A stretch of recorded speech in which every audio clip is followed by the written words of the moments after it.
ये देश की सुरक्षा के साथ और देश की संप्रभुता के साथ कोई भी खिलवाड़ हम नहीं बर्दाश्त कर। लोग जो है माला पहन करके प्यास का गाना गाता था, महंगाई डाइन खाई जाते हैं। अब जब 100 रुपए किलो प्याज हो गया तो इनको महंगाई डाइन। इस वक्त हम आपको बताते चले कि बिहार बोलेगा देश सुनेगा, और बिहार बोल रहा है देश सुन रहा है। बातचीत को हम आगे बढ़ाएं, सिलसिले को हम आगे बढ़ाएं, लेकिन पहले हम तमाम अपने दर्शकों को टैली बताते चलते हैं कि आखिर जो टैली है, जो ताजा सूरत हाल है, वो फिलहाल क्या कुछ बनती हुई नजर आ रही है। तो हम अपने दर्शकों को ये बता दें कि जो महागठबंधन है वो फिलहाल पीछे हो गया है और एनडीए गठबंधन अपनी बढ़त बनाए हुआ है। और अगर टैली के हिसाब से चले तो 243 विधानसभा सीटों पर जो रुझान है वो तमाम के तमाम सीटों पर फिलहाल रुझान आ चुके हैं। एनडीए फिलहाल 127 सीटों पर आगे चल रहा है। जो महागठबंधन है वो तकरीबन 105 सीटों पर आगे बना हुआ है। एलजेपी को खाते में 2 सीटें आती हुई दिख रही हैं, साथ ही साथ अन्य यानी जो छोटे इंडिपेंडेंट दल हैं या गठबंधन है उनके खाते में 9 सीटें जाती हुई दिख रही हैं। तो हम तमाम चीजों को, तमाम पहलुओं को जानने और समझने की कोशिश करेंगे। नए मेहमानों का पैनल इस वक्त हमारे साथ जुड़ गया है। उपेंद्र प्रसाद जी है, वरिष्ठ पत्रकार हैं, वो हमारे साथ जुड़े हुए हैं। मोहम्मद अदीब साहब हैं, राजनीतिक विश्लेषक हैं, पूर्व सांसद हैं, वो हमारे साथ जुड़े हुए हैं। रमाधार शर्मा है, बीजेपी के नेता हैं, वो हमारे साथ जुड़े हुए हैं। हम उनका भी बहुत बहुत स्वागत करते हैं। सिलसिले को आगे बढ़ाएं, बातचीत के सिलसिले को हम आगे बढ़ाएं, लेकिन उससे पहले थोड़ा सा हम जो है क्या कहते हैं उम्मीदवारों के बारे में बताते चले कि तेजस्वी यादव अपनी जो सीट है वो फिलहाल जो मुख्यमंत्री महागठबंधन कोटे से मुख्यमंत्री पद के दावेदार भी हैं, वो फिलहाल जो है अभी भी आगे बने हुए हैं। जबकि उनके भाई जो तेज प्रताप यादव हैं आरजेडी कोटे से, वो भी फिलहाल आगे चल रहे हैं। साथ ही साथ अनंत कुमार आरजेडी से बाहुबली नेता हैं, बिहार के कद्दावर नेताओं में उनका शुमार होता है, वो भी फिलहाल आरजेडी के टिकट से आगे चल रहे हैं। लेकिन अगर हम बात करें लव सिन्हा यानी शत्रुघ्न सिन्हा के जो बेटे हैं लव सिन्हा, उनको कांग्रेस ने मैदान में उतारा था, वो फिलहाल जो है अपनी सीट पर पीछे चल रहे हैं। लेकिन जीतन राम मांझी की अगर हम बात कर लेते हैं, जो पूर्व मुख्यमंत्री है बिहार के, वो हम पार्टी से है, एनडीए का एक हिस्सा है, वो फिलहाल जो है अपनी सीट पर आगे चल रहे हैं। इसके साथ साथ शरद यादव की बेटी, उनको भी टिकट कांग्रेस ने अपने खाते से दिया था, सुभाषिनी शरद यादव, वो कांग्रेस के कोटे से होते हुए फिलहाल अपनी सीट पर आगे चल रही हैं। इसके अलावा श्रेय सिंह बीजेपी उम्मीदवार हैं, वो फिलहाल जो है अपनी सीट पे आगे चल रही हैं। तो इस तरह से ये जो है फिलहाल जो ताजा स्थिति है वो हमने आपको बता दी है कि इस वक्त बिहार में क्या कुछ चल रहा है। बड़े पैमाने पर यह बदलाव, सुबह की जो तस्वीर थी, अभी की जो तस्वीर है वो काफी बदली हुई दिखती हुई नजर आ रही है। 65 सीटों पर आरजेडी, 21 सीटों पर कांग्रेस, 13 सीटों पर सीपीआई, ये जो महागठबंधन है ये था। इसके अलावा अगर हम एनडीए की बात कर लेते हैं, बीजेपी 72 सीटों पर, 48 सीटों पर, जेडीयू 7 सीटों पर जो है ये कहा जा सकता है कि जो दूसरे दल है वो फिलहाल है एनडीए का पार्ट, यानी वीआईपी पार्टी और हम दोनों को मिला दिया जाए तो 7 सीटों पर ये लोग आगे चल रहे हैं। दो सीटों पर फिलहाल जो एलजेपी यानी लोक जनशक्ति पार्टी रामविलास पासवान की जो पार्टी है, जिसके नेतृत्व इस वक्त जो है चिराग पासवान कर रहे हैं, वो फिलहाल 2 सीटों पर अपनी बढ़त बनाए हुए हैं। तो अब यहीं से हम डिबेट को शुरू करते हैं। अदीब साहब चूंकि हमारे साथ जुड़े हुए हैं, अदीब साहब आपसे हम इस पूरे मामले पर जो है प्रतिक्रिया जानने की कोशिश करेंगे कि आखिर क्या कुछ हो रहा है। सुबह की तस्वीर अलग है, लेकिन जैसे जैसे दिन बढ़ रहा है ऊपर को, वैसे वैसे तस्वीर बदलती जा रही है और एक तरह से ये कहा जा सकता है कि महागठबंधन पीछे हो चुका है और एनडीए की सरकार बनती हुई दिखती है। अदीब साहब सुन पा रहे हैं आप हमें?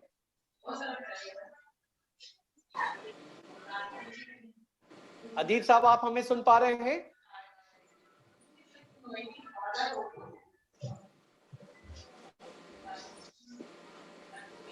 लगता है अदीब साहब को हमारी आवाज नहीं आ पा रही है। उपेंद्र जी, यही चीज अगर हम आपसे समझना चाहें। अब देखिए, बिहार में जो बहुत कॉम्प्लेक्स सोसाइटी है जी। और अभी जो आप देख रहे हैं कि पहले पोस्टल बैलेट आया, पोस्टल बैलेट में आरजेडी गठबंधन की जीत एक बहुत बड़ी घटना है। बल्कि हमें लगता है ये चुनाव का रिजल्ट है उससे भी ज्यादा इम्पोर्टेंट है वो, क्योंकि आमतौर पर जो पोस्टल बैलेट्स होते हैं वो बीजेपी के पक्ष में जाते रहे हैं। पिछले बहुत सारे चुनाव में है, बिहार में नहीं बल्कि देश भर में कहीं भी देखिए जो पोस्टल बैलेट्स होते हैं वो बीजेपी के पक्ष में जाते हैं। उसका कारण है कि पोस्टल बैलेट सर्विस करने वाले लोग करते हैं, या तो डिफेंस में है या सीआरपीएफ बीएसएफ जो अर्धसैनिक बल है उसमें काम करने वाले लोग हैं, या जो वोटिंग के काम में लगे हुए हैं वो लोग का वोट होता है, जो कि अपने सर्विस के कारण अपने गांव में बूथ पर उसमें उपस्थित रह ही नहीं सकते, उनके पास कोई चॉइस नहीं रहता है। तो वैसे लोगों में हमेशा बीजेपी का सपोर्ट रहता था। इस बार उनमें बीजेपी का सपोर्ट गिर गया है। इससे पता चल रहा है कि भारतीय जनता पार्टी की सरकार है या नरेंद्र मोदी है, जो ये लोकप्रिय होते जा रहे हैं सैनिकों के बीच में, अर्धसैनिक बलों के बीच में, या उन लोगों के बीच में, सभी लोगों के बीच में जो कि पोस्टल बैलेट करते हैं। तो ये एक बहुत बड़ी नई दुर्घटना है, क्योंकि पहली बार ऐसा हुआ। पिछली बार आप याद करें कि जब पोस्टल बैलेट निकल रहा था तो 3/4 पर 2/3 पर बीजेपी और उसका गठबंधन है वो आगे चल रहा था। लेकिन जैसे ही खुला पोस्टल बैलेट के बाद जब मतदान केंद्रों के दूसरे वोट जब काउंट होने लगे, चेंज होने लगा। इस बार है जो स्थिति बदल गई है। इससे स्पष्ट है कि नरेंद्र मोदी की जो नीतियां हैं, खास करके आपका कहते हैं कि अंध निजीकरण की नीति, इसमें सब कुछ बेच डालो, एयरपोर्ट बेच डालो, हाईवे को बेच डालो, नेशनल हाईवे बेच डालो, बस स्टेशनों को बेच डालो, एयरपोर्ट को बेच डालो और स्टेशनों को बेच डालो, ट्रेन की रूट है उसको बेच डालो। ये जो बेचने की इनकी जो अंधाधुंध है, इससे एक वर्ग जो खास करके जो भारतीय जनता पार्टी का जो परंपरागत आधार था वो उससे नाखुश हो रहा है। अच्छा, एक बड़ी खबर इस वक्त जो है, एक बड़ी खबर जो है उपेंद्र जी इस वक्त आ रही है। बीजेपी के वरिष्ठ नेता, पार्टी के महासचिव कैलाश विजयवर्गीय ये कहते हुए नजर आ रहे हैं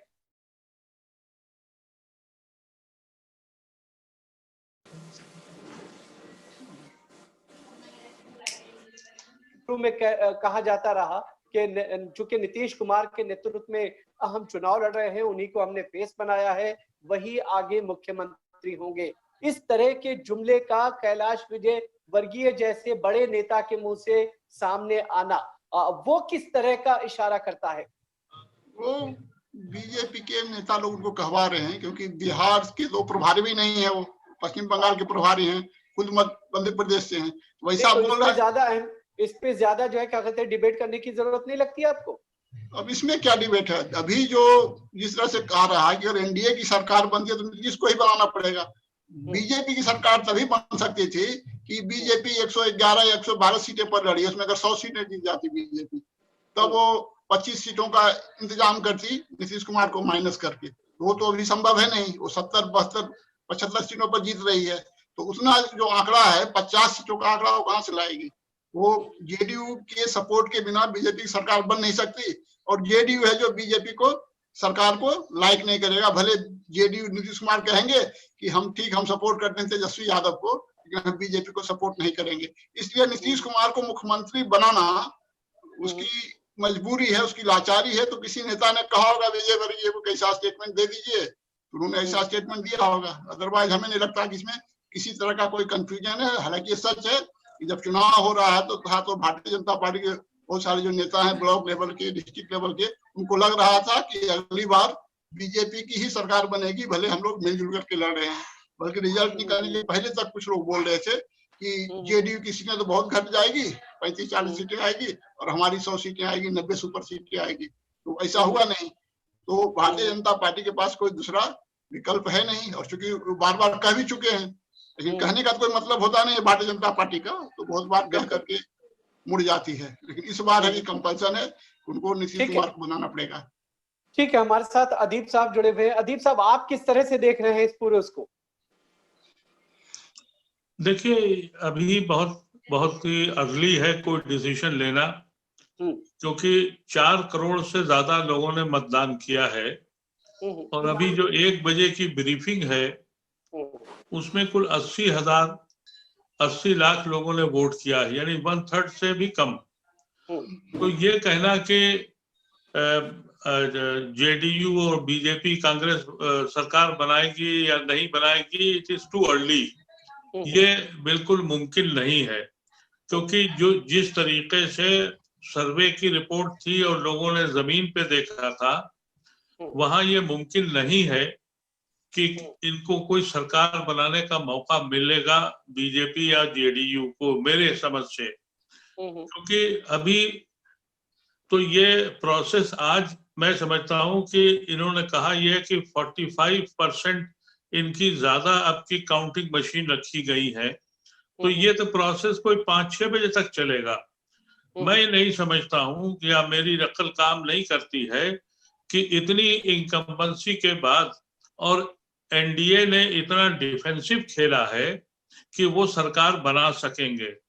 अगर वो सरकार बना सकते हैं तो ये एक बहुत ही अफसोसनाक दिन होगा, इसलिए नहीं कि बीजेपी की सरकार बनेगी, बल्कि इसलिए कि पहला इलेक्शन एक जमाने के बाद हो रहा था जो रोजी नौकरी और डेवलपमेंट के ऊपर हो रहा था।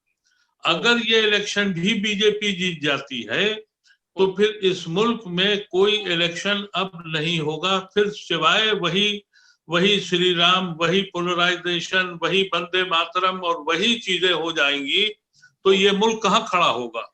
ये इस लिहाज से बहुत इंपॉर्टेंट है कि वेदर वो तेजस्वी यादव की सरकार बने या न बने, हिंदुस्तान की तारीख बदलने का वो दिन है। क्योंकि ये पहला इलेक्शन हुआ था, अदीब साहब, मुद्दे पे बात हुई थी। अदीब साहब, जो ये वोट परसेंट में बदलाव को अगर हम थोड़ा सा देखना चाहें, इस टैली को अगर हम समझना चाहें, आरजेडी का जो वोट परसेंटेज है उसमें 5% जो वोट है उसमें परिवर्तन आता हुआ दिख रहा है, यानी एक तरह से बढ़ोतरी होती हुई दिख रही है। लेकिन अगर वही चीज हम जो है भारतीय जनता पार्टी के वोट बैंक को देखते हैं, वहां पर -4% वोट जो है डिडक्ट होता, घटता हुआ नजर आ रहा है। इसके अलावा जेडीयू का भी 1% वोट माइनस होता हुआ नजर आ रहा है। तो जो बात आप ये कह रहे हैं कि ये तमाम चीजें जो है आने वाला वक्त और जिस तरह की जो है हिंदू मुस्लिम की राजनीति है वो बढ़ोतरी होगी, लेकिन यहाँ पर वो चीजें जो है एक तरह से सही लगती दिख नहीं रही है, चूंकि आरजेडी का वोट परसेंट बढ़ता हुआ दिख रहा है। नहीं, देखिए ऐसा है कि जो आरएसएस का या बीजेपी का वोट है वो तो इंटैक्ट रहेगा, उसको आप रोक नहीं सकते हैं, वो रहेगा। इसलिए कि वो नौजवानों के दिलों में इंसानों के दिलों में बिठा दिया है, वो उनका वोट परसेंटेज रहेगा। और यकीनी तौर पर जो जब ये इलेक्शन अगर सरकार इनकी नहीं भी बनी तो सबसे बड़ी पार्टी बीजेपी बनेगी। लेकिन जहां तक मैं समझता हूं कि जेडीयू जो है, मैं अभी तक के देख रहा हूं कि जेडीयू भी जीत रही है और एलपीजी भी जीत रही है। तो अगर ये हो रहा है तो फिर इसका मतलब ये कि जिन लोगों ने भी सर्वे किया है या जिन जर्नलिस्टों ने वहां दौरे किए हैं, या तो वो बिल्कुल कम अकल है और या फिर ये कि कोई कारनामा है ऐसा कि जो किसी को नहीं मालूम है। मैं तो जो आंखों से देख रहा हूँ, जो जर्नलिस्टों को देख रहा हूँ, जो जमीन पे देख रहा हूँ, उससे तो ये लग रहा है कि इनका वोट शेयर गिरेगा। और आप देखिएगा कि ये वोट शेयर गिरेगा। और हम इसलिए खुश हैं कि हिंदुस्तान के अगले इलेक्शन जो भी लड़े जाएंगे, अगर ये गठबंधन जीत जाता है तो अगले इलेक्शन इस मुल्क में मुद्दे पे लड़े जाएंगे, मजहब और सियासत उस पे बिरादरी पे नहीं लड़े जाएंगे। लेकिन इस बार ये एक इतना अहम मुद्दा है। मैं समझता हूं कि सालों के बाद ये एक ऐसा मुकाम आया था, ये काम सिर्फ बिहार के लोग ही कर सकते हैं। क्योंकि बिहार में आपको मालूम है कि हिंदुस्तान की तारीख लिखी थी गांधी ने चंपारण से, बिल्कुल, और जेपी ने मूवमेंट चलाया था बिहार से। और वही के नौजवान बच्चे, मैंने जेपी मूवमेंट को देखा है और पार्टिसिपेट किया है। वहां जो नौजवान जेपी के जमाने में उठा था, वो मंजर मैंने इस बार इस इलेक्शन में देखा है। बिल्कुल। अब अगर ये इसके बाद भी अगर हम नहीं जीतते हैं और अगर बदलाव नहीं आता है तो इस मुल्क का मुस्तकबिल मेरी नजर में खत्म हो चुका है। ठीक है, रमाधर आपसे जानना चाहेंगे, चुनाव के दौरान खासतौर से काउंटिंग जो कैंपेन चल रहा था बिहार चुनाव के दौरान, उस वक्त ये कहा जा रहा था कि 15 साल की एंटी इनकम्बेंसी है, ये भी कहा जा रहा था कि भ्रष्टाचार का मुद्दा जो है कहीं ना कहीं नीतीश कुमार को जो है नुकसान पहुंचा सकता है, लेकिन वो तमाम की तमाम चीजें धरी की धरी दिखती हुई नजर आ रही हैं और ऐसा लगता है कि एनडीए जो है अपनी सरकार बना लेगा। क्या कहेंगे आप? सबसे पहले एनडीए के सरकार बनाने का सबसे प्रमुख कारण अजीम साहब ऐसे सोच के राजनीतिज्ञ हैं। जब तक इस तरह के राजनीतिज्ञ, इस तरह के व्यक्ति राजनीति में एक्टिव रहेंगे तब तक एनडीए को पूरे देश में कहीं कोई अदीब साहब का कहना यह है कि जिस तरह की हिंदू मुस्लिम और मंदिर मस्जिद की राजनीति होती है वो देश के लिए घातक है। नहीं, उनका मैं पूरा बयान सुना। उनका कहना यह है कि पहली बार चुनाव अगर लड़ा जा रहा था वो रोजगार के नाम पे लड़ा जा रहा था। रोजगार के नाम पर चुनाव लड़ने, रोजगार के नाम पर जो चुनाव लड़ा जा रहा था, उस चुनाव में हम 10 लाख सरकारी नौकरी देंगे, ये फर्स्ट फेज में इफेक्टिव रहा, लेकिन सेकंड थर्ड फेज तक इसकी हवा निकल गई।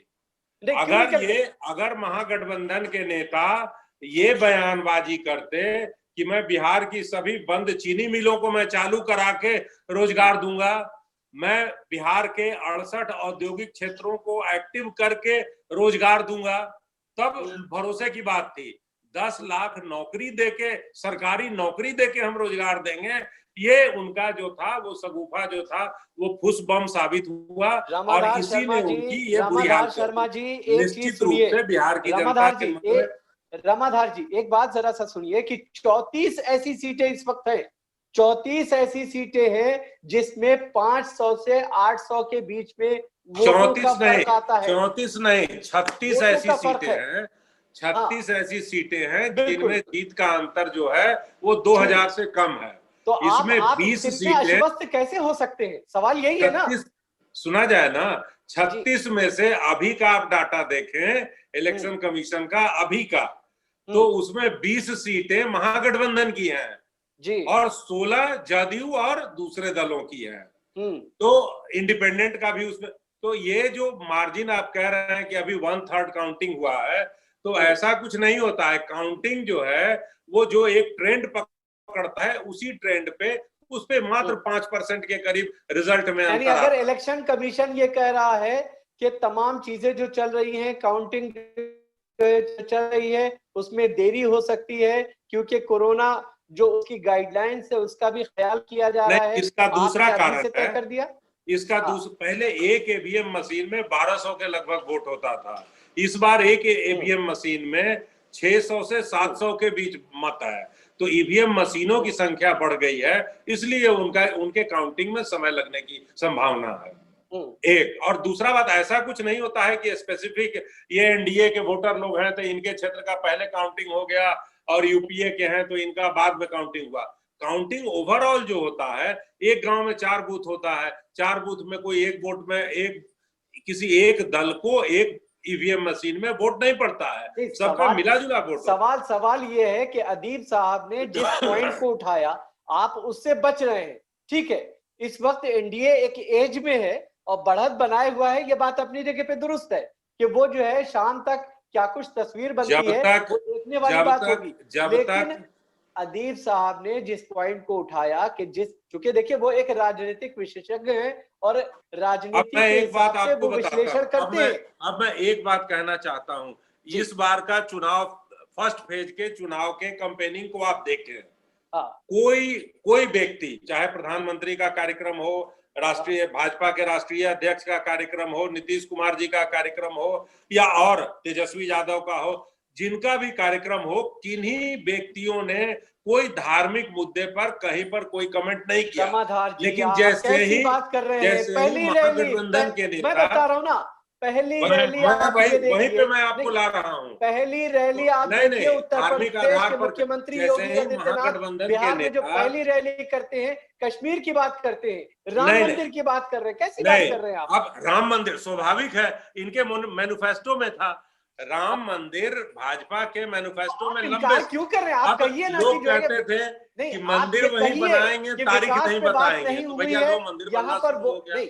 आप इस चीज को मानिए कि विकास पे वोट नहीं पड़ा है, मंदिर मस्जिद हिंदू मुस्लिम पे वोट हुआ है, बात आपकी जायज होगी। आप अंजर बारी साहब, आप एक बात देखें, विकास की बात, गली नाली की बात बिहार में तब होती थी जब गाँव में गली नाली सड़क बना हुआ नहीं था, अब सब बन गया तो उसका बात कहाँ होगा? रुक जाइए, बिजली के खंभे लग गया, बिजली का कनेक्शन हो गया, तो अब उसकी बात कहाँ होगी? ठीक है, पानी के नल लग गए तो उसकी बात सवाल का सब जवाब दे रहे।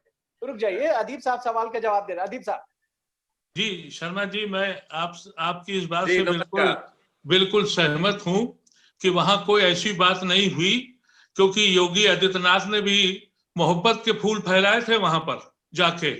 आदित्यनाथ प्रदेश में भी कोई ऐसी बात नहीं की थी आपके हिसाब से। आपके हिसाब से मोदी जी ने फट से हारने के बाद, जैसा आप कह रहे हैं, कोई ऐसी बात नहीं की थी, ना वंदे मातरम की थी, ना ये कहा था कि जो भारत माता की जय नहीं करेगा वो हमारा राष्ट्र रहने के काबिल नहीं है। नहीं, जब तक वंदे मातरम का विरोध होता रहेगा तब तक पोलराइजेशन होता रहेगा। इलेक्शन जीतना जो है, इलेक्शन जीतना मकसद नहीं होता है, क्योंकि आप दूसरी बात मैं कहता हूँ कि उसी जंगल राज के राजा के साथ 2005 में 15 में लड़े थे, हमारे आपको याद है? उसी जंगल राज के बादशाह के साथ 2015 में आप इलेक्शन लड़े थे, इलेक्शन जीतने के लिए, और 2020 में आप फिर उसी जंगल राज के राजा के खिलाफ मोदी जी के साथ मिलकर वो गाना गा रहे थे। इलेक्शन जीतना मकसद नहीं है शर्मा जी, मुल्क को बचाइए, मुल्क से जहन निकालिए, इन बच्चों को नौकरी दीजिए। राहुल गांधी जब तक स्टार प्रचारक रहेंगे जीतना जो है एनडीए के, तब तक एनडीए को चुनाव जीतने में कोई परेशानी नहीं है। मैं आज भी ये समझता हूं, जो आज से चंद दिन पहले अमेरिका में इलेक्शन हुआ, शुरू का जो ट्रेंड आया, तो ट्रम्प साहब ने कहा हम जीत गए। अब कहाँ ट्रम्प साहब के बाद लेके चले गए? जब ये रिजल्ट आएगा तब पता अभी नीतीश कुमार और तेजस्वी यादव के पास अगर आप रुके रहे तो ज्यादा बेहतर होगा। कि तेजस्वी यादव अमेरिका में बहुत मैच्योर टाइप का राजनीतिक वेट करिए अभी 5 घंटे 6 घंटे, और अगर बिहार की जनता पे मैं यकीन करता हूं कि वो 6 घंटे के बाद रिजल्ट 160 सीटें एनडीए जीत लेंगी। पूरी हिस्ट्री है उनकी, जो मैंने 160 सीटें एनडीए जीतने जा रही हैं। तारीख लिखेंगे। अरे हमारी दुआएं हैं शर्मा जी, हमारी दुआएं हैं कि आप जो है जीत जाएं या तेजस्वी यादव जीत जाए, ठीक है ना? लेकिन जिस पॉइंट की तरफ इशारा, जब तक आदरणीय राहुल गांधी शायद आप उससे बच रहे प्रचारक रहेंगे, तब तक एनडीए को चुनाव जीतने में कोई दिक्कत नहीं होगी। हाँ, नहीं, आपके पास एक बहुत अच्छा मोहरा असदुद्दीन ओवैसी हैं, उन्होंने सीमांचल में आपका काफी काम कर दिया है, ये हम बात मान रहे हैं। सीमांचल में देखिए, सीमांचल में दिखा दिया है जो मैं देख रहा हूँ। अजीम साहब मैं बता दूं, सीमांचल में धार्मिक आधार पर पोलराइजेशन थोड़ा हुआ है, निश्चित रूप से हुआ है, वो परिणाम देखने में आ रहा है सामने, क्योंकि ऐसी सीट किशनगंज की सीट पे कंटेस्ट नहीं होता था। किशनगंज के सीट पे महागठबंधन के उम्मीदवार या कांग्रेस के उम्मीदवार जीत लेते थे, लेकिन इस बार अभी बीजेपी लीड कर रही है वहां, तो पोलराइजेशन हुआ है उस इलाके में। लेकिन बाकी जगहों पे झूठ के खिलाफ सच का मतदान हुआ है। अभी मेरे दोस्त उपेंद्र जी ने कहा कि मोदी जी सब बेच रहे हैं। अरे भैया सही बात, आप पुराने पत्रकार हैं, आपको ये तो बताइए लोगों को कि डिसइन्वेस्टमेंट और सेल करना दोनों में आसमान जमीन का अंतर है। उपेंद्र जी ने तो ठीक कहा, आप उसमें बताइए कि हाँ कि ये डेवलप करने के लिए वो डेवलप करके उसमें से अपना प्रॉफिट निकाले। कोई भी बिजनेसमैन जो पैसा, सरकार के आमदनी का स्रोत क्या है? टैक्स, कर। नहीं, तो मुझे ये बताइए, नहीं मुझे ये बताइए, अगर आपको यही मुद्दा सूट कर रहा है तो आपका जो वोट प्रतिशत है, जो इसमें बदलाव आ रहा है, ये 5% वोट प्रतिशत जदयू का 1% गिरा है, तो आप ये भी देख लें कि एनडीए के घटक दल वो जो रामविलास जी की पार्टी है, उन लोगों ने चुनाव लड़ा है, हर सीटों पर 4-5% वोट वो काट के ले गए। वोट प्रतिशत सभी दलों का, सभी ग्रुप का इंटैक्ट तो चुनाव रहा से पहले, है। मतदान से पहले तो आपने कभी नहीं कहा कि वो वोट कटवा वाला काम कर रहे हैं, बल्कि आपने तो जो है वोट कटवा शब्द का उपयोग अभी भी मैंने नहीं किया। हर आदमी की राजनीतिक महत्वाकांक्षा होता है, अपना उनका अलग दल है, उनके खुद के विचार हैं, लेकिन 5% के लगभग जो वो वोट, वो तो नहीं कह रहे हैं कि मैं महागठबंधन के साथ हूं या साथ जा रहा हूं। ठीक है, ठीक है। एक बार हम फिर अपने दर्शकों को टैली जरा बताते चलें। 106 सीटों पर फिलहाल महागठबंधन जो है थोड़ा सा ग्रोथ किया है और 106 सीटों पर महागठबंधन अपनी बढ़त बनाए हुए है, जबकि एनडीए जो है 127 सीटों पर अपनी जो है पकड़ मजबूत रखे हुआ है और तकरीबन 36 ऐसी सीटें हैं जिसमें 500 से 1000 वोटों का यहाँ पर फर्क होता हुआ, फ्लैक्चुएट होता हुआ नजर आ रहा है। हो सकता है ये कुछ और बदलाव हो, ये अभी रुझान है, नतीजे हम नहीं बता रहे हैं। उपेंद्र जी, जिस तरह से अभी हम बात कर रहे थे, अदीप साहब ने भी एक पॉइंट जो है यहाँ पर बड़ा गंभीर मुद्दा उठाया उन्होंने, कि लोगों की मेंटेलिटी इस वक्त जो है जिस तरह की हो रही है वो एक तरह से देश के लिए घातक है, क्योंकि विकास की बात ना करके बंटवारे की बात यहाँ पर होती है। देखिए, जहां तक बिहार में विकास का मतलब नीतीश कुमार होते हैं जी, तो हम देख रहे थे, कोई चैनल दिखला रहा था कितने % लोग विकास को पसंद करते हैं। उसमें 40% लोगों ने कहा कि विकास को पसंद करते हैं, 30% ने कहा कि हम रोजगार को पसंद करते हैं। तो उसमें जो विकास का मतलब नीतीश कुमार थे और रोजगार का मतलब तेजस्वी यादव थे। तो ऐसी बात नहीं कि विकास मुद्दा नहीं है, लेकिन बिहार के लोगों को लगता है कि उपेंद्र जी एक बात मैं ऐड करना चाहूंगा। एक मिनट जैसे देखिए, जो भी सर्वे की, जो भी एग्जिट पोल्स आए, उन सर्वे में महिलाओं को कम शामिल किया गया और महिलाएं जो हैं, बिहार के महिला मतदाताओं ने इस बार बढ़ चढ़ के मतदान, इस बार भी बढ़ चढ़ के मतदान किया और वो लोग majority of them are voters of Nitish Kumar. नहीं, वो महिला का मामला नहीं, एग्जिट पोल जो करते हैं वो सभी लोग जो निकलता है सबका पूछते हैं, उसमें महिला से भी पूछते हैं, पुरुष से भी पूछते हैं, वो उस समय डिफ्रेंशिएट नहीं करते हैं। एग्जिट पोल की अपनी खामियां है और एग्जिट पोल पर ये जो सट्टाबाज सरकार है, सट्टेबाजों का अधिकार हो गया है। इसमें सट्टेबाजी होती है, कौन जीतेगा कौन हारेगा, उसमें हजारों करोड़ रुपए लगते हैं। पिछली बार विधानसभा चुनाव में स्पष्ट, तो आपके पास किस तरह की खबरें आ रही है? अब मैं एक बात, हजारों करोड़ रुपया जो लगाया हुआ कि तेजस्वी मुख्यमंत्री बनेगा, उसके रुपये डूब जाएंगे। ये रुपयों को डुबाने का खेल है। हमारा तो माना कि एग्जिट पोल को ही खत्म कर दिया जाना चाहिए, इसका चुनाव से नहीं सट्टाबाजी से संबंध हो गया है और वो तो बहुत अनफेयर नहीं, बिल्कुल बकवास है। अच्छी बात है कि लोग उस पर विश्वास नहीं करते हैं, ये मामला है एग्जिट पोल नहीं। एक उसमें उपेंद्र जी एक वास्तविकता, लोगों ने कहा कि विकास पर, बिहार में विकास का मतलब, अगर विकास पर वोट होगा ना तो नीतीश कुमार को वोट मिलेगा। और क्योंकि ये जो सबसे बड़ी समस्या ये थी महागठबंधन की, किसके नेता की, अगर नेता अब्दुल बारी सिद्दीकी को घोषित कर दिया जाता तो निश्चित रूप से महागठबंधन की जीत होती। तेजस्वी को कोई क्यों पसंद करेगा? सवाल ये है ना कि ऐसे व्यक्ति को अपने नेता बना रखा है जो 9वीं पास और 10वीं फेल है।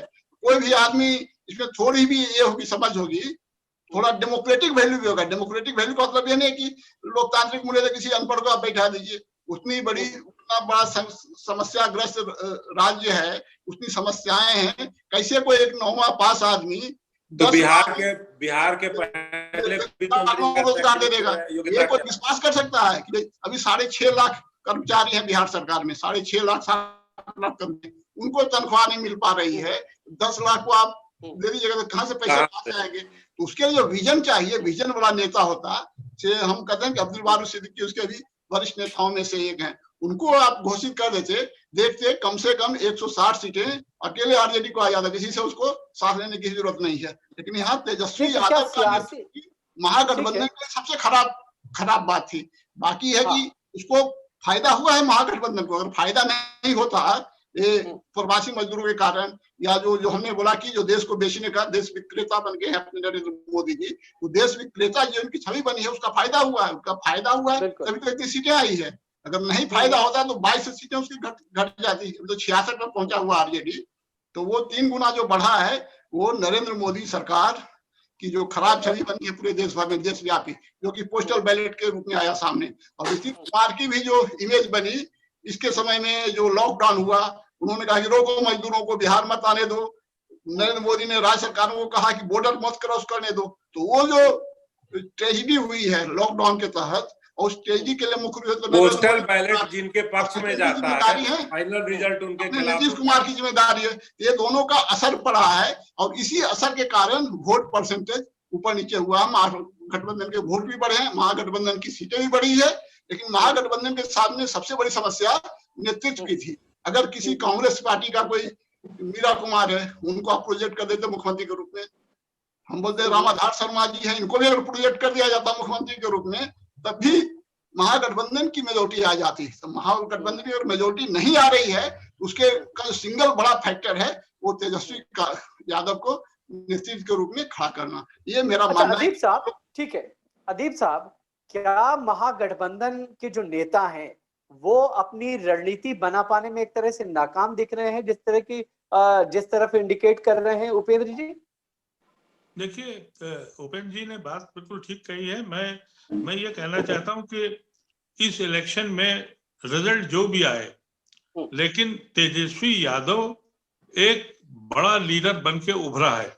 और नौजवान लीडरों में बहुत से लोग आए हैं, और अखिलेश यादव थे, कांग्रेस में प्रोजेक्ट किया था राहुल गांधी को, और उधर चिराग पासवान है। लेकिन वो एक आदमी ऐसा उठ के आया है जो उसकी फैमिली पे जो दाग लगे थे उसको उसने किनारे किया, और फ्रेंड यानी हेड ऑन उसने लड़ाई लड़ी है। और लड़ाई लड़कर आज जो रिजल्ट उसका आ रहा है, वो जीते या हारे ये मेरा कहना नहीं है, लेकिन उसने इन लोगों को इस हालत में लाके कर दिया था कि इनके जनरल सेक्रेटरी केसी त्यागी ने 9 बजे डिफीट एक्सेप्ट कर ली थी, 9 बजे, और कहा कि हम हार गए कोरोना की वजह से। तो वो एक लीडर इस्टेब्लिश होके आया है। अब अगर वो जात पात पर और उसी लाइन पे रहा तो खत्म हो जाएगा, लेकिन जो उसने लाइन ली है नौजवानों की, वो इस देश के एक बड़ा नेता बन के उभरा है। वो जीते या हारे, वो उसका इम्पैक्ट आने वाले दूसरे इलेक्शंस में दूसरी जगह जरूर पड़ेगा, क्योंकि ये बड़ी बात है कि उसने अपने लोगों, फैमिली को, जो उसकी दागदार फैमिली बनाई गई थी, उसको भी उसने किनारे किया। और अच्छा, एक चीज आपसे यहाँ ये भी समझना चाहेंगे कि एनडीए का जो वोट प्रतिशत इस वक्त दिख रहा है और महागठबंधन का जो वोट प्रतिशत इस वक्त दिख रहा है, उसमें सिर्फ और सिर्फ 4% वोट का जो है गैप यहाँ पर आता हुआ दिख रहा है। और ऐसा लगता है कि फाइट जो है, जो भी होगी शाम तक नतीजे आएंगे। जाहिर है कि जो चीज भी होगी वो नेट टू नेट मामला बनता हुआ दिख रहा है। क्या कहेंगे आप?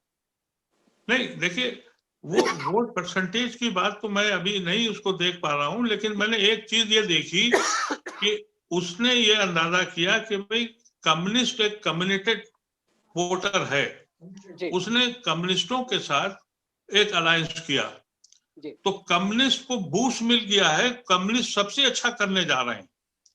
वो उतनी सीटें वो बहुत जमाने के बाद बिहार में पाएंगे, क्योंकि उनका कमिटेड वोट था, और उनको प्लस वोट इनका मिल गया।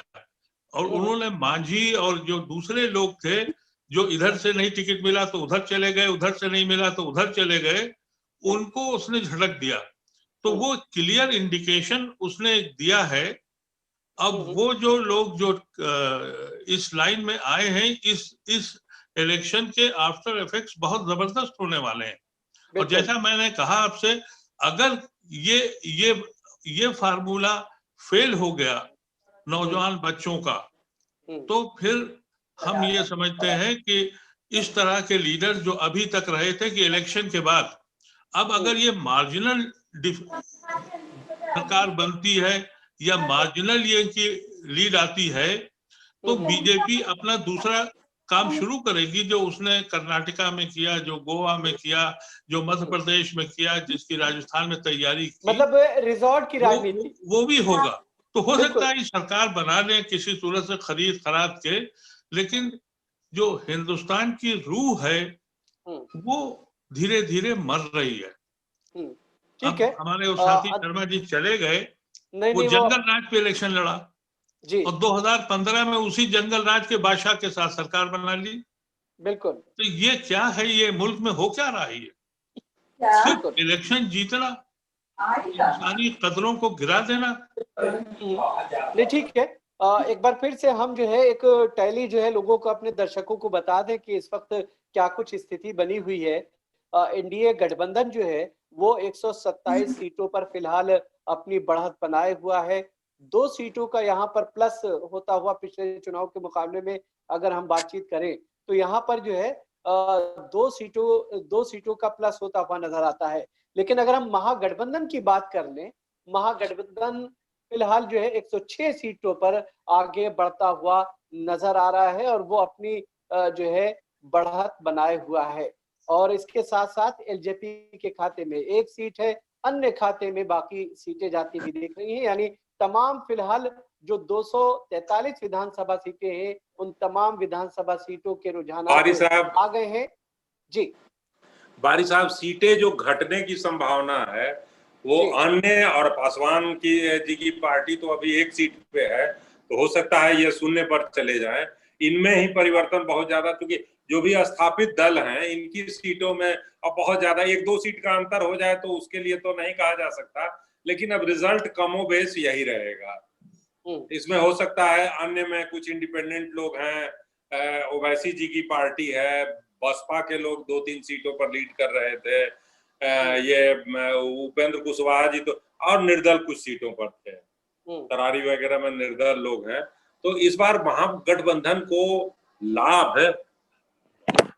बिल्कुल, तो महागठबंधन को फायदा हो रहा है वोट बैंक के हिसाब से, लेकिन सरकार बना पाएंगे ये थोड़ा सा इस वक्त मुश्किल नजर आ रहा है। उपेंद्र जी। जी नहीं, वो सही बोल रहे हैं रामाधार जी। हेलो जी हाँ, वो एक्चुअली इन लोगों ने जो सीटों का अंतर है वो सीटों का अंतर अब कमोबेश यही रहेगा जो दिख रहा है। और इस बार महागठबंधन के लोगों को मगध और भोजपुर क्षेत्र में कुछ लाभ हुआ है, तो मिथिला और उस इलाके में थोड़ा सा सीमांचल इलाकों में कुछ नुकसान हुआ है। थोड़ा मिला जुला के इस बार का चुनाव जो है वो लोकतंत्र में जो होता है प्रतिद्वंदिता बनी रहनी चाहिए, वो बड़ा शांतिपूर्ण तरीके से चुनाव हुआ। सब लोगों ने अपने विचार रखे, सबको जनता ने सुना और सुन के जिनको यथार्थ लगा, जिनका वायदा जो है वो प्रॉपर लगा, उनको लोगों ने वोट किया। और निश्चित रूप से ये चुनाव के बाद जो आने वाली सरकार है, जिसकी भी सरकार आए, वो लोग एक नई दिशा देंगे बिहार को और बेरोजगारी के मुद्दों पर काम करेंगे, बेरोजगारी दूर करेंगे, क्योंकि बहुत बड़ा इशू बेरोजगारी इस चुनाव में सामने आया है। तो जो भी सरकार बने उनको बेरोजगारी दूर करने की दिशा में काम करना होगा आगे। देखिए, एक जो नया ट्रेंड दिखलाई पड़ रहा है कि जहां महागठबंधन हारता था वहां इस बार जीत रहा है। और वो जो मिथिलांचल का इलाका है उसको M22 का इलाका बोलते हैं, वो मिथिलांचल और सीमांचल, वहां अब मुस्लिम यादव वहां 40%, 45%, 50% वोट से हैं, उसी उन्हीं इलाकों में। और वहां है जो महागठबंधन खराब कर रहा है। इसका मतलब है कि ये जो है आपका ओवैसी फैक्टर वहां बहुत काम कर रहा है। और आप देखेंगे सीमांचल में ओवैसी फैक्टर, तो जो M22 इक्वेशन है, मुस्लिम यादव इक्वेशन है, लेकिन ज्यादा नुकसान उसका दोनों बड़े घटक बड़े गठबंधनों को नहीं है, उसका ज्यादा नुकसान पप्पू यादव की पार्टी को हो रहा है।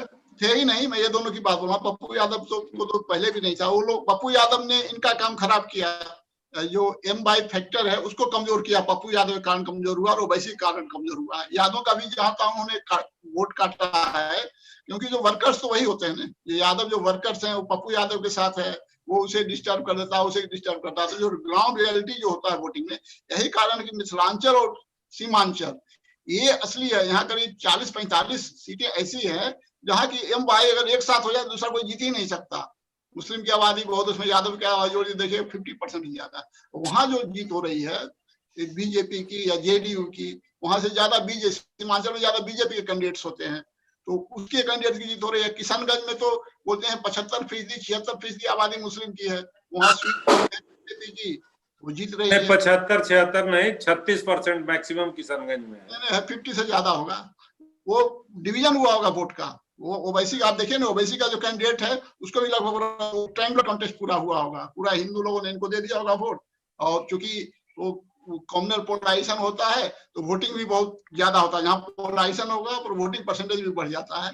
तो ये हो रहा है। तो उसमें है कि जो डिवीजन है, स्प्लिट है एमवाई का, जो जिस एमवाई पर ताल ठोकते थे लालू यादव, वो एमवाई फैक्टर इस बार काम नहीं कर रहा है। अगर वो काम कर जाता है, वही मैं कह रहा हूँ ना कि अगर कैंडिडेट ठीक होता, चीफ मिनिस्टरियल कैंडिडेट आप अब्दुल बारी सिद्दीकी को बनाते, और अजीत साहब बोल रहे हैं कि बहुत अच्छा लीडर है, वो कोई ये जो वोट मिला है तेजस्वी के लीडरशिप के कारण नहीं मिला है, ये मुद्दों के कारण मिला है, जो मुद्दे बीजेपी या नीतीश कुमार के खिलाफ जा रहे थे। ये जो 3-4 मुद्दे जो हैं वो सबको दिखाई पड़ रहा है मुद्दा। एक है प्राइवेटाइजेशन, दूसरा हो गया लॉकडाउन के तहत जो परेशानी हुई है, तीसरा है जो शिक्षकों की नाराजगी है पूरे बिहार भर में। जो शिक्षक हैं, शिक्षा मित्र हो गए, नियोजित शिक्षक हो गए, जो परमानेंट शिक्षक हैं उनको भी कहा जा रहा है कि 50 साल की उम्र के बाद रिटायरमेंट मिल जाएगी। यूनिवर्सिटी के शिक्षक हैं, तो शिक्षक समुदाय वहां करीब 5 लाख होगा, और उनके परिवार सहित मिला दिया है तो 20-25 लाख होंगे। उनमें भारी असंतोष है नीतीश कुमार के खिलाफ, या प्राइवेटाइजेशन के खिलाफ, या रिटायरमेंट हो जाएगा उसके खिलाफ। तो वो जो प्राइवेटाइजेशन ऐसा इशू नहीं है देश भर में, रेलवे में है, बिहार में ही रेलवे के प्राइवेटाइजेशन के खिलाफ बिहार में ही आंदोलन हुए हैं। पूरे देश भर में आप देखा जाए तो बिहार का इलाके में जबरदस्त आंदोलन हुए हैं, जहां तहां ट्रेन को रोका गया है, स्टेशन पर धरना दिया गया है, और लाखों लोगों ने अप्लाई कर रखा है नौकरी लेने के लिए। पिछले 4 साल से 5 साल से रेलवे ने एप्लीकेशन ले रखे हैं, किसी ने 1000 रुपया देकर, किसी ने 1500 रुपया देकर के अप्लाई कर रखा है, तो उनको तो झटका लगा। तो ये जो 3 कारण है जिसके कारण महागठबंधन को वोट मिले हैं, या उसके कारण महागठबंधन का वोट परसेंटेज बढ़ा है, सीटें भी बढ़ी है।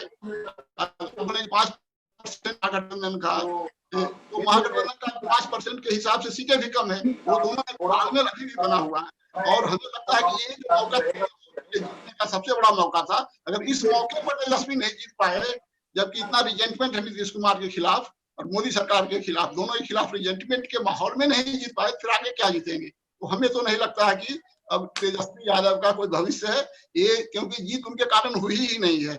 जीत हुई है सीधे नीतीश कुमार के खिलाफ, जो निगेटिव नीतीश जी के खिलाफ थोड़ा मतदान का माहौल, असंतोष, उसी का फायदा उनको हुआ। बाकी उनमें क्या, उनको तो ज्यादा उनके पास कौन फैक्टर है जो पॉजिटिवली जो वोट देता है, वो यादव एक जाति के नेता हैं, वही एकमात्र उनकी पूंजी है। उसके बाहर उनका कोई अपील नहीं है। उनके बाहर के उनको जितने भी वोट मिले हैं वो मिले हैं नीतीश सरकार, नेगेटिव वोट है वो।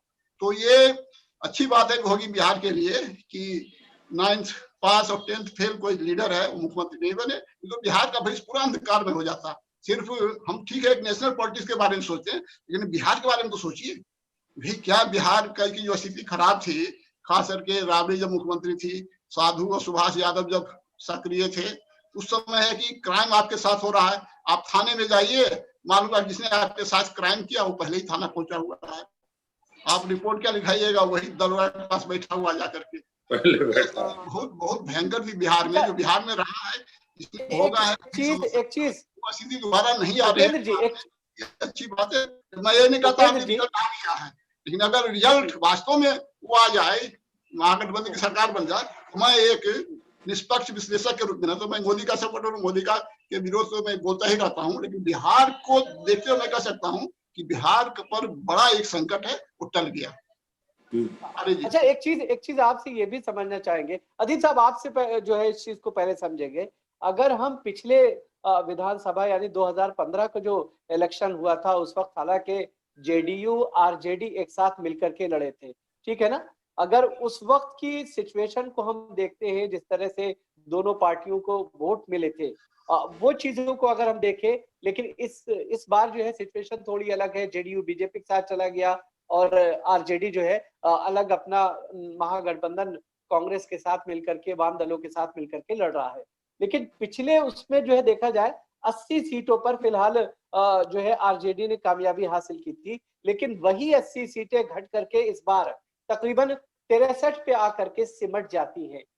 उसी तरह से अगर हम कांग्रेस को देखें, कांग्रेस पिछले इलेक्शन में 27 सीटों पे अपनी जीत दर्ज कर रही थी, लेकिन इस बार जो है क्या कहते हैं वो घट करके 20 पे सीमित हो गई है। आखिर इसकी क्या वजह आपको नजर आती है? क्या कुछ वोटर जो है क्या कहते हैं जेडीयू का जो इंटैक्ट वोटर था वो फिलहाल जो है जेडीयू के साथ बना हुआ है, या फिर उसका फायदा जो है क्या कहते हैं कहीं ना कहीं ओवैसी उठाते नजर आए हैं? देखिए 2015 का इलेक्शन जो है उसका तो समीकरण जो था वो तो एक सोशल इंजीनियरिंग थी, उनकी बिरादरियों का एक क्लस्टर था जो जुड़ गया था, और उसका एक कांग्रेस के पास एक अपर कास्ट का एक सेक्शन अब है, वो वोट मिलके उनको एडवांटेज हुआ था। ये इलेक्शन जो है ये बिरादरीवाद पे नहीं हुआ है, हर बिरादरी का वोट कटा है।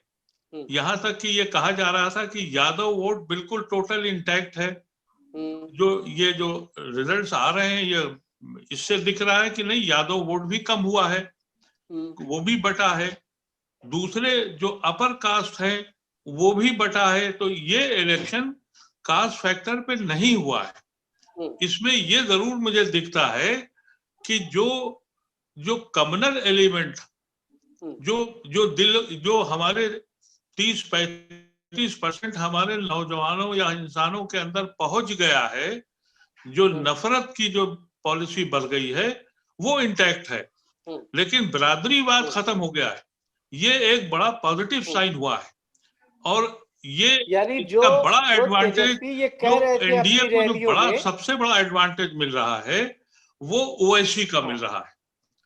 ओवैसी ने जाके जो अपना काम करना था, 1-2 सीटें वो पा जाएंगे ऐसा लगता है मुझे, लेकिन वो 24 सीटों को उन्होंने एनडीए के हवाले करके वो चले जाएंगे, और फिर वो दूसरी जगह कलकत्ते पहुंचेंगे। उनका महाराष्ट्र में उन्होंने यही किया था कि वहां भी 2 सीटें पाके और 23 सीटें उन्होंने निपटा दी थी। तो वो उसको समझने की जरूरत है, मुस्लिम्स को समझने की जरूरत है कि मुसलमान को जो अपने को समझना चाहिए कि वो मेन स्ट्रीम में आए, वो मजहबी स्ट्रीम पे न जाए। जो ये कर रहा है वो ऑक्सीजन देता है दूसरे को, और ये बड़ी खूबी से वो उन्होंने अंजाम दिया है। मुझे ऐसा लगता है, मुझे पहले भी मालूम था कि ये सीमांचल में ये काम करेंगे, क्योंकि ये दोनों लोग मिलकर ये दोनों हाथ से ताली बजा देते हैं। तो वहां को छोड़कर जो मैं बाकी इलेक्शन देख रहा हूं वो बिल्कुल डिफरेंट इश्यूज पे हो रहे हैं। तो 2015 और 2020 का इलेक्शन में बहुत फर्क है, लेकिन फिर भी मैं आपसे ये कहूंगा कि हमको आखिरी वोट तक इंतजार करना चाहिए। हम ये एक्सपेक्ट कर रहे थे जो हमने एग्जिट पोल देखा था कि शायद स्वीप हो रहा है, ऐसा नहीं है, बल्कि ऐसा लगता है कि बहुत करीबी लड़ाई है, और करीबी लड़ाई अगर होगी तो एनडीए की सरकार बन जाएगी, क्योंकि एनडीए के पास ये काम में वो एक्सपर्ट हैं। गोवा से लेके और मध्य प्रदेश तक उन्होंने ये सब काम किए, यहाँ भी कर लेंगे। तो ज्यादा चांसेस, अगर ये बराबर की लड़ाई चल रही है तो एनडीए की सरकार के चांसेस हैं। और जेडीयू भी इसलिए खुश होगी कि अगर हम नहीं जीते तो वो जीत गए, चलो हमें तो चीफ मिनिस्टरशिप मिल ही रही है, तो वो चीफ मिनिस्टर रहेंगे, लेकिन गवर्न तो होंगे, वो गवर्न होंगे दिल्ली से। चीफ मिनिस्टर कैसे बन पाएंगे जब जो है बीजेपी के बड़े नेता बीजेपी ने तो ये बीजेपी के पास कोई ऑप्शन नहीं है, बीजेपी को तो उनको लेना पड़ेगा, लेकिन वो बिल्कुल वैसे ही करेंगे जो उनसे कहा जाएगा वो करेंगे। और अब तक भी बेचारे वैसे ही कर रहे थे, क्योंकि उनको वैसे ही वो इनकम्बेंसी के 15 साल उन्होंने झेल लिए हैं। और मैंने तो शुरू में भी ये कहा था कि बीजेपी को डैमेज होगा इनकी इनकम्बेंसी से, लेकिन मुझे लग रहा है कि बीजेपी का अपना जो कोर वोट है वो नहीं भागता है, और वो उनको वहां पर लेके जा रहा है कि वो सबसे बड़ी पार्टी बनने की लाइन में है। अच्छा, एक चीज आपसे और बड़ी पार्टी बनने की लाइन पर है वो। आपसे एक चीज और अदीब साहब ये जानने और समझने की कोशिश करेंगे कि जिस तरह से जो बड़े कांग्रेस के स्टार प्रचारक थे, या कहा जा सकता है कि सोनिया गांधी हो, मनमोहन सिंह हो, राहुल गांधी हैं, तो इन तमाम जो बड़े नेता हैं, चाहे गुलाम नबी आजाद हैं, इन लोगों की उस तरह से रैलियां वहां पर नहीं लगाई गई, सिर्फ राहुल कुछ रैलियां करते हुए वहां पर नजर आते हैं। आपको लगता है कि जो स्ट्रेटजी कांग्रेस या फिर महागठबंधन की रही है वो भी कहीं ना कहीं भारी पड़ती हुई दिखती है?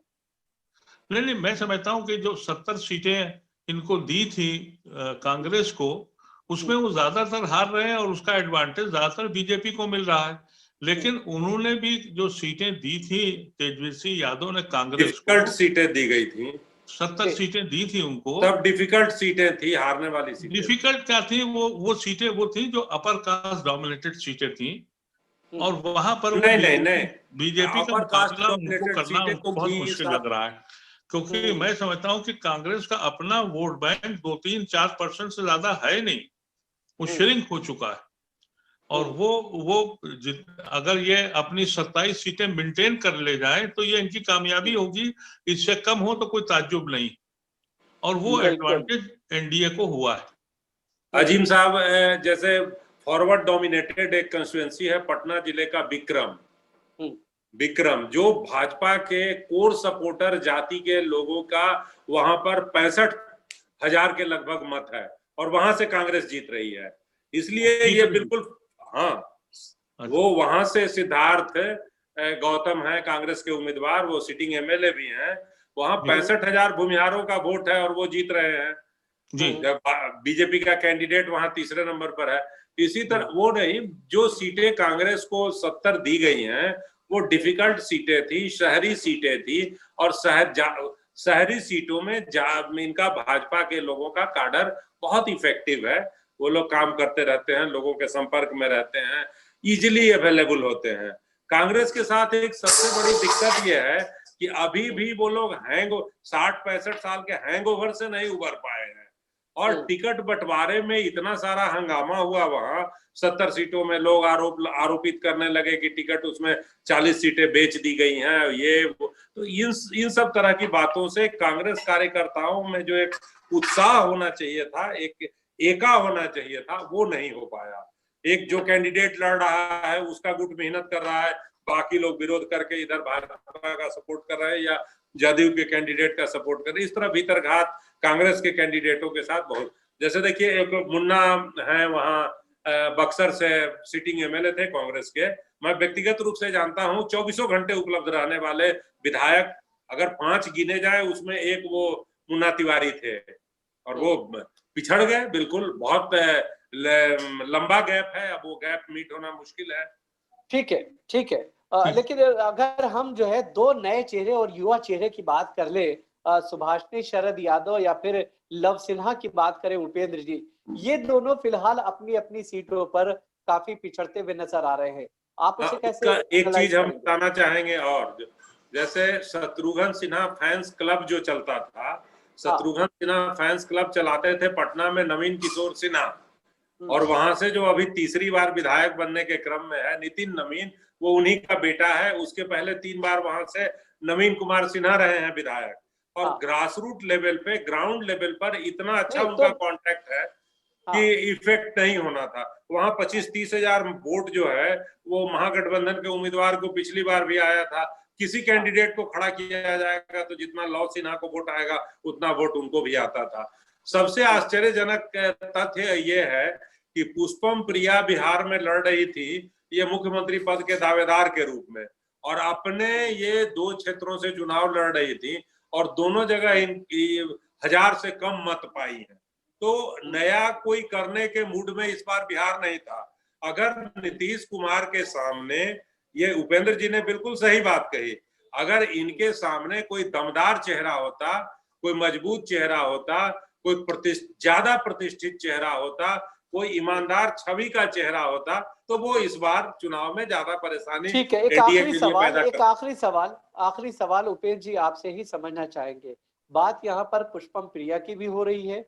जाहिर है चिराग पासवान, जिन्हें बहुत ये कहा जा रहा था कि बीजेपी उनका इस्तेमाल कर रही है, जेडीयू और बीजेपी के बीच में चिराग पासवान की वजह से रिश्ते भी खराब होते हुए दिख रहे थे। लेकिन आपसे एक आखिरी सवाल ये जानना चाहेंगे कि इस चक्कर में कहीं ना कहीं नीतीश कुमार का फायदा ना वो कर पाए, बीजेपी का फायदा जरूर यहाँ पर उन्होंने किया है।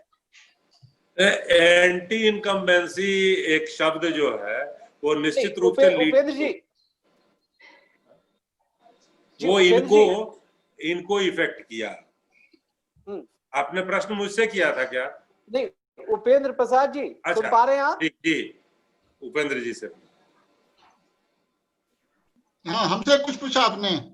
जी, मैं ये जानना चाह रहा हूँ कि चिराग पासवान जो कि किंग मेकर बनकर के उभर रहे थे, प्रधानमंत्री नरेंद्र मोदी के लिए अपने आप को हनुमान बता रहे थे, बीजेपी के लिए तमाम तरह की कुर्बानियां देते आ रहे थे, ऐसा लगता है कहीं ना कहीं जेडीयू को उन्होंने पूरी तरह से खत्म कर दिया और बीजेपी का जो मकसद था वो एक तरह से पूरा होता हुआ दिख रहा है।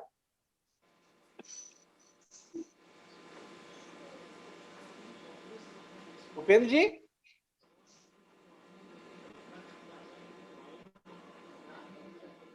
लगता है नेटवर्क की थोड़ी सी दिक्कत यहाँ पर हो रही है उपेंद्र जी के साथ। रमदान आपका बहुत बहुत शुक्रिया। मैं इसका उत्तर दूं? हमारे पास समय खत्म हो गया है। दिन भर हमारे ये सिलसिला चलता रहेगा। हम तमाम दर्शकों से जो ये गुजारिश करते हैं कि आप हमारे चैनल को सब्सक्राइब करें, लेकिन जो भी हमारे साथ मेहमान जुड़े, हम तमाम मेहमानों का बहुत बहुत शुक्रिया अदा करते हैं। अदीब साहब आपका, रमादार आपका, उपेंद्र जी आप तमाम लोगों का बहुत बहुत शुक्रिया अदा। Thank you.